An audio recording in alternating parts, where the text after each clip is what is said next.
Hello po mga ka-subscriber, mag-upload lang tayo ng video updated. Meron lang po tayong ipaparinig po. Kukuha lang po tayo ng konting video sa ating mga ka-DDEs dahil po sa impeachment ni VP Sara, kung ano na po ang updated. Ito na po, pakinggan natin. Sa Constitution at sa ating rules ng both houses, only the Senate can subpoena the tax record, hindi ang House Committee on Justice. Sa tingin ko, walang nexus na na-establish or link ang prosecution para ipasubpoena itong tax records ng mag-asawang Duterte. Very defective yung articles of impeachment na final ng House, with all due respect. Masyadong blatant and brazen itong House partner. They do not really know what they are doing. Medyo kulang sila sa eksperyensya pag inadapt ng depensa ang exhibits ng prosecution. Ibig sabihin, there's really a very big problem ang prosecution. Depektibo ang mga ebidensya at ginagamit na pwedeng gamitin laban sa kanila yun. And that severely weakens case like in this particular proceeding. So, halos lahat ng ebidensya na minamarkahan nila o ni-request nila ay in-adapt ng depensa. So, ibig sabihin, their case is really very weak. Nice game! Amoy asin, jump shot. Ayan po,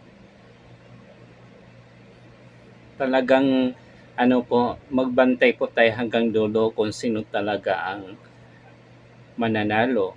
Kasi alam po natin gawa-gawang lang nila, planted evidence, hindi totoo. Para malihis lahat ang mga allegation ng mga usaping sa flood control. Kaya po ang ginagawa nila, inaano po nila yung dinadivert. Kaya po pakinggan po natin hanggang sa dulo. Nice game! Amoy asin? Kaya po yung minamadali nila yung impeachment ngayon para matakpan yung mga allegation sa kalaban po. 'Di ba? Yan na po ang tunay na yung problema ng Pilipinas, yung flood control anomalies at saka malit na bakit hindi pakinggan po. 'Di ba? Ang kanila lang puro sa mga Duterte.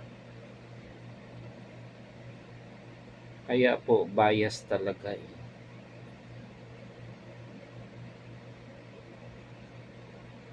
Kaya gusto natin na at saka hindi naman po yan sa magtagumpay po Kasi ang alam po natin, ang masama kasi ay tatalunin po yan ang mangingimbabaw talaga yung kabutihan kaysa masama. Diba? Siyempre makapangyarihan sila.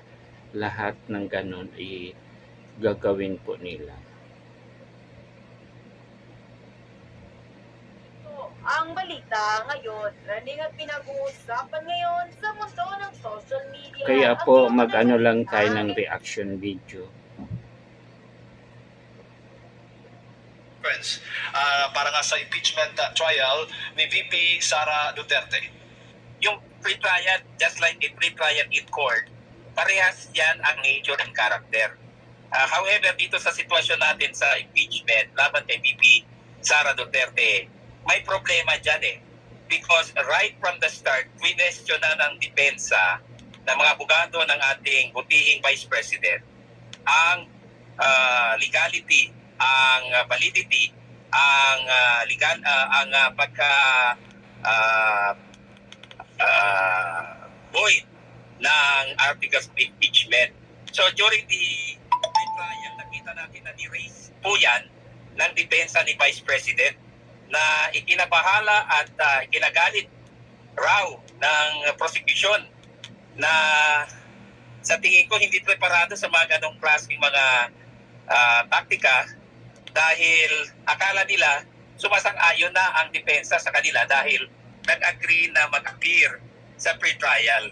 Remember, nung nag-file ng answer ang Vice President Sara Duterte, it was an answer at cautelam or answer at cautelam, meaning precautionary answer lang yan, Jade at Admar. Hindi ibig sabihin na tuluyang sinabmit ng Vice Presidente ang issue of jurisdiction dyan sa Senate Impeachment Court kasi kini-question nga nila ang invalidity and voidness ng articles of impeachment na final ng House of Representatives. So, yung pre-trial ay naging, in fact, nag-reset sila, no? Nagkaroon ng second pre-trial. Kasi yung una, more of exchanges siguro sa mga legal matters, sa tingin ko ay pumapor sa depensa. Opo. Ngayon ay may hirit po yung prosecution. Nabuksan po yung tax records ni Vice President Sara Duterte. Attorney, may legal na basehan ba itong hiling na ito mula sa House Prosecution Panel? Yun nga ang problema dyan. Kine-question ng depensa because remember, nung nasa House pa ang articles of impeachment, hindi pa nga nabuo nung time na yun dahil may hearing sa House Committee on Justice. Binusisi na ng committee yung mga bagay na hindi dapat nila binusisi. Like for example, sinupina nila yung BIR commissioner para dalhin yung tax records at ibang mga records ng ibang agencies o opisina para gawing basehan laban sa Vice Presidente dahil nakita nila na mahina yung impeachment complaints laban kay VP Sara. So ngayon, questionable yan because merong prematurity sa action ng House Committee on Justice because only the Senate sitting as an impeachment court. Sa aking experience and base sa Constitution at sa ating rules ng both houses, only the Senate can subpoena the tax records, hindi ang House Committee on Justice. So, hindi nila buksan yan doon sa level nila, pero yung pamamaraan na ginawa nila mukhang foul. And that becomes an issue now because sa tingin ko, walang nexus na na-establish or link ang prosecution para ipasubpina itong tax records ng mag-asawang Duterte. Remember, under Article 270 of the National Internal Revenue Code, confidential ang tax records that can only be opened or scrutinized in a proper legal proceedings or in impeachment proceedings. However, hindi po yan absolute. Ibig sabihin, kailangan nasa articles of impeachment yung complaint mo or allegation na merong connection between the tax records at saka yung allegation of unlawfully acquired wealth or ill-gotten wealth, so to speak. So, which I doubt dito because very defective yung articles of impeachment na final ng House with all due respect. Kaya sa tingin ko magkakaproblema dito because if there is no nexus or link that can be established by the prosecution, then there is no basis for the request for subpoena. Opo. Para lang din makarelate po yung ating mga kababayan, tinutukoy pong tax records, attorney, noong panahon na nagsasagawa po ng hearing, yung nasa malaking kahon po yon na hindi po binuksan ng House Committee. Ngayon dito sa pre-trial conference, bago nga magtapos, ngayong araw nga ay inaasahan natin magtatapos itong pre-trial conference, ay gusto ngang buksan, which is, sabi mo, unconstitutional. Hindi po pwedeng during pre-trial buksan itong tax records na ito ng Vice Presidente. Actually, hindi nila hinihingi na buksan kaagad sa pre-trial. They were requesting na ito ay markahan, may reservation siguro sila sa markings, at i-present sa trial proper ng Senate proceedings. Ang problema lang dito, mula sa simula, walang link itong mga tax records doon sa complaints ng dalawang grupo na nag-file ng impeachment complaints laban kay Vice Presidente Sara Duterte. So ngayon, paano mo ma-justify ang subpoena na hinihingi nitong prosecution panel sa Senado para mapayagan ang pagbukas nitong tax records? Remember also that the tax records are protected by the Data Privacy Act. Hindi lang ng Article 270 ng National Internal Revenue Code. So hindi po ito basta-basta. This is a very serious matter which can even be questioned before the Supreme Court in a proper proceeding or petition. So, yan ang problema ng House. Hindi sa depensa ang problema. The defense is just doing their work. But the House panel has committed a grave error or a mistake right from the start. Kaya ngayon, medyo sila, estopel sila. Their action can be questioned now. At saka, if you scrutinize the articles of impeachment nila, very defective. Kasi walang kasiyahan yung articles of impeachment dahil hindi naman covered ng ill-gotten good allegation na wala naman doon sa articles of, doon sa complaint na pinail ng dalawang grupo way back doon sa House Committee on Justice. So, one defect leads to another and one void proceeding leads to another. Yun ang problema ngayon dito. And the Vice President can always question that in a proper petition before the Supreme Court. Opo. Yung tax records ay kasama po doon yung kanyang asawa, ang asawa po ng Vice Presidente, attorney, para nga daw sa Article 2, yung unexplained wealth na sinasabi po doon sa Articles of Impeachment. At tinutulan nga ng depensa, sabi, yung ang argumento ay walang kinalaman doon ang tax records ng asawa sa panunungkulan ng Vice Presidente. Pwede ba yung maipaliwanag yan para sa kaalaman ng ating mga kababayan? Remember, Attorney Manscarpio is not a public officer. Neither is he an impeachable officer. Ang public officer at impeachable officer lamang, para sa kaalaman ng lahat, ay si Vice President Sara Duterte. So ngayon, paano ma-justify ng prosecution panel ng House yung paghingi nila ng subpoena na magko-cover doon sa mga tax records ni Attorney Manscarpio? Bawal yan. Because he is not under trial. He is not an impeachable officer, so walang basehan. Second, ay yung privacy ni Attorney Manscarpio will be violated here.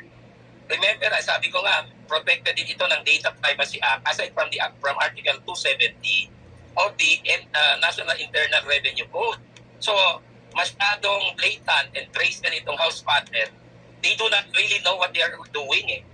Medyo kulang sila sa eksperyensya. In fact, meron pang lumabas na istorya na ang gumagawa ng trabaho nila doon sa pre-trial, ang private prosecutors, which is in violation of the Constitution and the rules. Hindi pwede ang private prosecutors ang gumawa ng lahat ng trabaho ng House panel. They are there only to assist. Jade and Admar, ako naman hindi ako nagtataas ng bangko. I serve as a volunteer counsel sa prosecution sa Corona impeachment at ako ang in charge for the volunteer private prosecutors group doon sa pre-trial. Pero yung pre-trial, headed by our public prosecutor who is a congressman, inassist ko lang siya doon. Because you cannot take the role of lead prosecutor if you are just a private volunteer prosecutor. Bawal po yan. Kung totoo yun, another blunder yan na nangyari dyan sa pre-trial conference. Opo, at kino-question nga ng depensa at may tangkang kung magandang kang ipatanggal bilang ebidensya yung salin ng Vice Presidente, attorney. So maaari po yun dahil sa nakikita po niyo hindi po ganoon kabigat yung ebidensya na yan para po sa impeachment laban sa pangalawang Pangulo. Hindi lang yun. Yung salin na yan covers periods na hindi pa siya impeachable officer. For example, nung vice mayor siya. So anong connection dyan sa impeachment proceeding? Diba? So, yan ang isang malaking katanungan ngayon kung pwedeng payagan yan. And other objections that are valid na ni-raise na ng depensa sa pre-trial conference at sa kanilang answer at kautela. Opo. At maaari ho ba pag ako sakali mang papaboran, pabubuksan nga ng Senate Impeachment Court yung kahon na naglalaman ng tax records ng Vice Presidente, automatic ho ba yun talagang maging ebidensya na ng House Prosecution Panel? Well, the Vice President can always question that in a petition for certiorari and prohibition with temporary restraining order sa kataas-taasang hukuman. Nangyari yan sa Corona impeachment wherein some bank records were blocked through a TRO issued by the Supreme Court.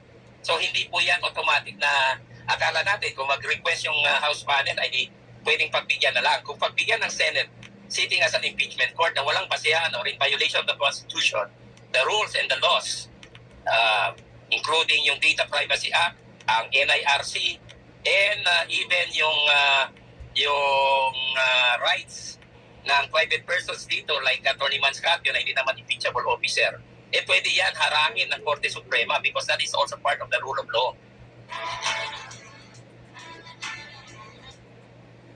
Ayan po, yung sinasabi nila po na yung Sal-in noong 2000, mayor pa siya, sinali din doon, bawal pala din yan. Ayan po, talagang mga batikan na abogado talaga po. Kahit alam naman po nila yan, inaano lang nila baka makalusot, kaya imposible naman na hindi nila alam po. Kasi abogado naman sila Ang ginagawa lang yung tanga yung mga tao para kasuhan talaga at ididiin si BP Sara sa mga anomalya ng mga salin. Kahit salin ng asawa niya, di ba? Sinali pa. Samantalang hindi naman kasama doon. At kasalin ni BP Sara noong mayor pa siya, sinali din. Bawal po yun Kailan po lang siya nagiging Vice President? 2022. No, 2016 or mayor pa siya, sinali. Kaya po, talagang nanggagalait talaga sa galit ng ating BP Sara. Gusto talaga ipa-impeach. Katotohanan po talaga mangingibabaw. Hindi talaga yan sila mananalo. Kaya po sa ating bilang suporta kay BP Sara, abangan na lang po natin kung ano ang mangyayari sa impeachment ni BP. Hindi naman po tayo papayag na babuyin lang ang Vice Presidente. Wala silang galang, 32 million, ginaganon-ganon na lang nila. Ano po yan yung Ang dami po ng mga ebidensya, dokumentong dala ng House Prosecution Panel laban po sa Vice Presidente. Well, they can always produce voluminous records, voluminous documents na wala namang connection sa kanilang articles of impeachment at hindi naman ibig sabihin na lahat yan ay magiging relevant because probably optics lang yan. In fact, karamihan dyan ay inadapt pa ng depensa as part of their evidence. You know, sa experience ko as a trial lawyer before, pag inadapt ng depensa ang exhibits ng prosecution, ibig sabihin, there's really a very big problem ang prosecution. Depektibo ang mga ebidensya at ginagamit na pwedeng gamitin laban sa kanila yon. And that severely weakens case like in this particular proceeding. So, halos lahat ng ebidensya na minamarkahan nila o ni-request nila ay inadapt ng depensa. So, ibig sabihin, their case is really very weak. Opo, at sapat po ba yung panahon para sa pagmamarka doon po sa mga ebidensya na yan? Dami pong ebidensya. Well, it takes a lot of time. Kung isang araw, dalawang araw, baka hindi sapat. Kung maraming, hindi pa yan ebidensya, Jade at Mara, exhibits lang ang tawag namin dyan. Just to be very clear, para malaman ng ating mga mamayan na kung magdala ka ng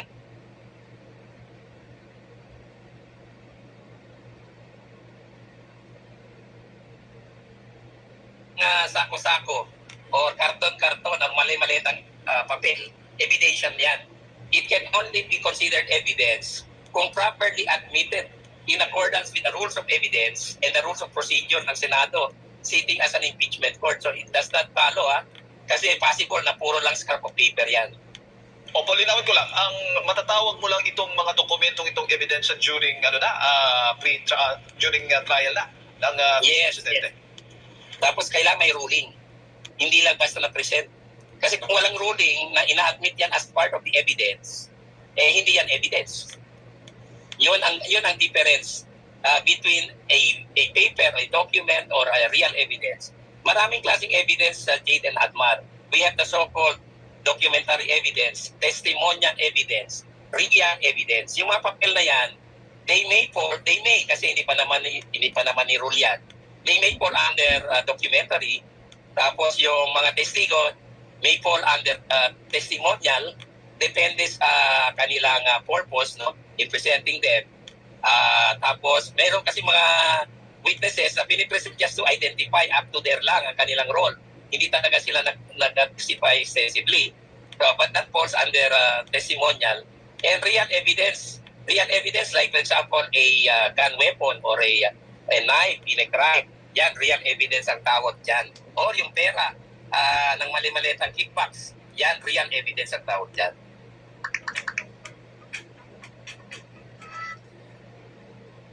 Ayan po, hanggang dito na lang po ang video natin.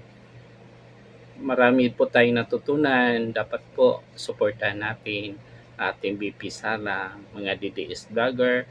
Bago ang lahat po, mag-suporta po kayo sa aking YouTube channel. Mag-likes po kayo, mag-subscribe at manood po kayo hanggang dulo para po tayo makaabot na tayo ng watch hour. Marami pong salamat. Bye-bye po. Bye-bye.